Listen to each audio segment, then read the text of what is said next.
Hey YouTube, it's me, Stephanie again, and today is my 2-month surgiversary, guys. I know I seem a lot hyped right now. It's because I just did a video and I watched it and I wasn't really excited and I wasn't happy about it.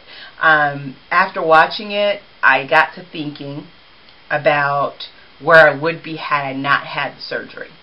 Where I would be had I not started reading the books to start helping me to deal with my emotional eating and to start talking back to that negative tape that I've had playing in my head since I was about 8 years old, because that's when I had my first diet. And all the negative stuff that I told myself, which has held me back in so many areas, and I'll probably go through that sometime in the future. So watching that video, I was like, oh, I wanted to lose so much more weight and blah, blah, blah this and blah, blah, blah that. You know what? Bump that. There's 2 ways to look at this. First, I'll tell you, since last month, I've lost an additional 17 pounds. That brings the total to 38 pounds lost. And at first, I was like, oh, it's just 38 pounds. I want it to be like 45 or 50. Bull. 38 pounds is freaking awesome. I was stuffing myself into a size 16 when I was actually a size 18. Denial ain't just a river in Egypt, people. Now I can get back into my size 14s. It's a little snug, but hey, that's better than them suckers not going up on me at all. I can get them on and I can button them. And probably in another week or 2, I'll be able to actually wear them and feel comfortable. So that's great. I don't think I would have been here had I not had the surgery and had I not done some work on the emotional eating. So what? It's a little slower. What I want from this is long term. The first time I was in a rush to lose the weight, to see what I would look like, because I had never, ever, ever in my life been a thin person, never been looked at as a thin person or as a healthy person. Because, you know, even when you're overweight, you can still be healthy, but people don't look at you that way. They kind of look over you and through you and not see you. So I was so anxious to see who I would look like, if I'd look like my thin sister or my nieces, and I was just in a rush and it was going so slow for me, and I did things to make me get to where I wanted to be fast. And I found myself for a couple of days repeating that, because after I did that last video, I was doing everything right. It was going slow and it was frustrating me to be going up and down and up and down. And so it's like, you know what, I have to, in my head, I was thinking I have to do this 2-month video and people are going to want to see a big difference, you know. Well, it's a journey. Everybody's not going to be the same. So I can't compare myself to some people that I talked to who had the surgery and were down 60 pounds by 2 months. Hell, it wasn't that way for me the first time. So to think that it would be that way now, I was fooling myself. And so for a couple of days there, I got back into that habit of trying to make the weight go down faster and faster. And so I took my calories down from where I was at somewhere between 1,000 and 1,200, what I was trying to get in daily, making sure I get in all my protein, to 700, then 600, then 500, then 400. And if you can understand, that's not a lot of food. I started to barely get in my protein. Yeah, I started dropping some pounds, but at what cost? You know, my speed in my walking stopped.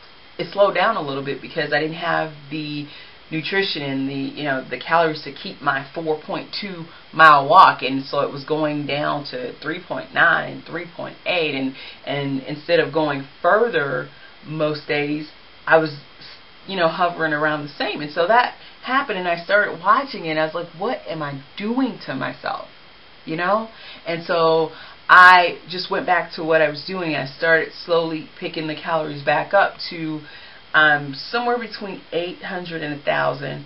I'm going to play around with the calories to see what I need to be at to keep weight loss steady, but I was doing pretty darn good. I was losing inches, and somewhere in my head I got that wasn't good enough.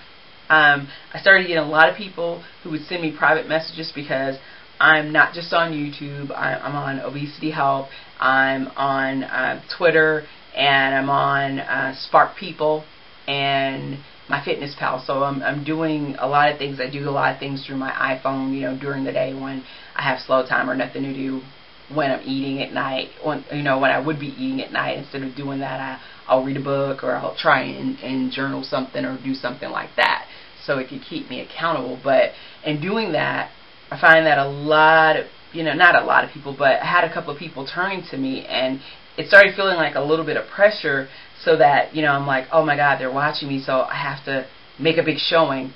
Well, you know what? I'm not doing this for everybody. I want you guys to watch the watch the videos, but I want to be positive, and I want to be real about this and show you, what happens. Yeah, there's a couple of people that I've talked to that have had the same surgery that I've had, and they, at this point in time, were way ahead of me, and one or two people that I've talked to that have had the surgery, and they didn't do so well, and so I have two ways to look at it. I can look at it the way I was looking at it at first, like, when I took the pictures after my walk, and I thought in my head I was doing really good because I saw those inches in my last video, and I'm like, oh yeah, this skirt is fitting really loose and I'm feeling really good. But then when I stepped on the scale, and I'm like, oh, I didn't do as well as I thought, and I went down to those little bitty calories for nothing, and I'm looking at the pictures, and you can see a difference from the back and from the side.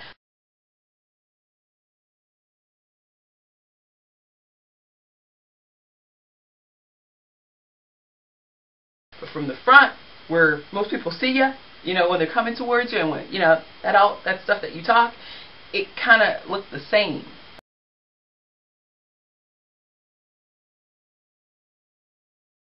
I mean, my boobs went out a little bit, and the stomach went out just a little bit. But maybe it did go down, and my stomach was just so huge that I don't know, maybe it's just in my mind. But I'm looking at the pictures, and I got really negative on it, instead of looking at it for what it is.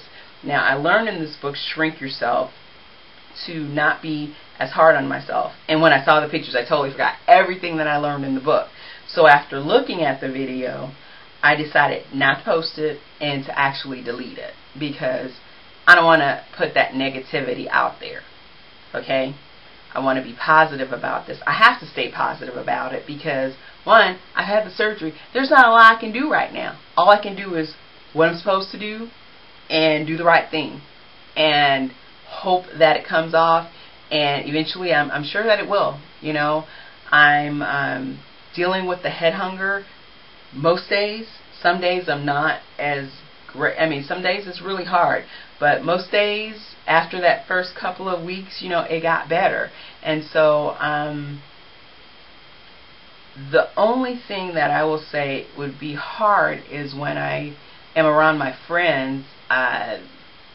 I'll have a protein shake, and I'll notice they're eating normal because they're thin and they don't have a weight problem. They don't have issues with food, so they can eat as bad as they want, and so they'll eat fried shrimp, fried whatever around me, and I'm smelling it, and I'm like, oh my gosh. But then I have to remember, we don't have the same issues. Your issue may be, that you're drinking, or your issue may be that you have rage issues. Everybody has something. So my thing is, I'm a really nice person. I'm a good friend, a good person to have around. I have eating issues and depression. So I have to deal with that, and I have to deal with it in a different way. So that's my hurdle that I'll have to learn to get around that. And then I have a son who used to have a weight issue, but when I had surgery the first time, I think it corrected his, so now he doesn't have the same food issues that I have, so he can eat junk. And now we, even though I try to keep him healthy, he's a teenager and he wants junk. So, he has his job now and he can buy it. So it's in the house, and I have to learn how to look at him eating, his ice cream, and then I have to go get some frozen Greek yogurt if I want ice cream. Or make a protein shake and freeze it and be like, okay, well, we can do that, And so those are the little things that I've noticed that I have to learn how to deal with. Because the first time, I did it all wrong. And I'm not doing that this time. You know, yeah, I have people watching me, and I told a lot more people about the surgery this time than I did the first time, because I only told 3 people, and those were the people who were in there with me. Person that brought me, person that picked me up, and didn't talk about it with anybody else other than, you know, my blogs on obesity help or whatever. But this time around, I told people. And so, you know, now it's like people are watching me, but at the same time, I'm dealing with a lot of issues. And for the first time in my life, I'm dealing with them. I'm not pushing them down. I'm actually learning how to let my emotions go, to feel those emotions and not be afraid of them, not be afraid of failure, you know, and just to go with it. I know I still have a lot more work to do, and I'm sure, you know, once other real world issues start creeping in, I'll have to learn how to deal with those. But right now, I'm working through some stuff, and I'm feeling pretty positive about that. So while the weight loss might not be where I want it to be at 2 months, 45 pounds or 50 pounds, you know what? This is going to work for me. I'm sure it's going to work for me. I'm going to keep doing what I'm doing. I'm going to keep my walking up. I've been doing it every day, and I feel great. It's a good mental deal for me. This catharsis that I'm going through, it's great for me. And I suggest to those of you who may be thinking about a revision of your surgery to do your research, and just don't go for something that you weren't sure about. Make sure you're sure, because once you do it, it is done. There's no looking back. I mean, it's done. So I would say do your research, and then those of you who haven't and who may have regained weight and want to try it on your own, like I did try it on my own for a while, I would say blog everything that you eat, because you really don't realize those little calories that come in the mayo, you know, or the creamer that you're putting in your coffee or your tea, or little things like that. And those little calories add up. And I've noticed that over the last 2 months as I've been putting everything down in my...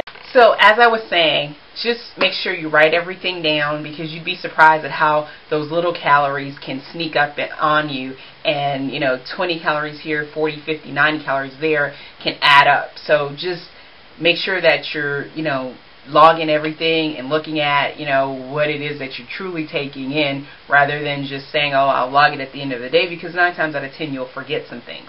Now, I know I wanted this to be short, but I just feel so good, and it's great from how I felt just, you know, an hour or so ago. So I will see you guys next week. And unless I think of some stuff and I want to share it with you before then. But I'll see you next time. And the next weigh-in, meet me back here in 1 month from today. So July 27th. I'll see you guys then. Thanks so much for watching. Please subscribe, comment, give me support. Let me know what you think out there. Let me know that you guys are watching. I do appreciate you, and I'll see you next time. Bye.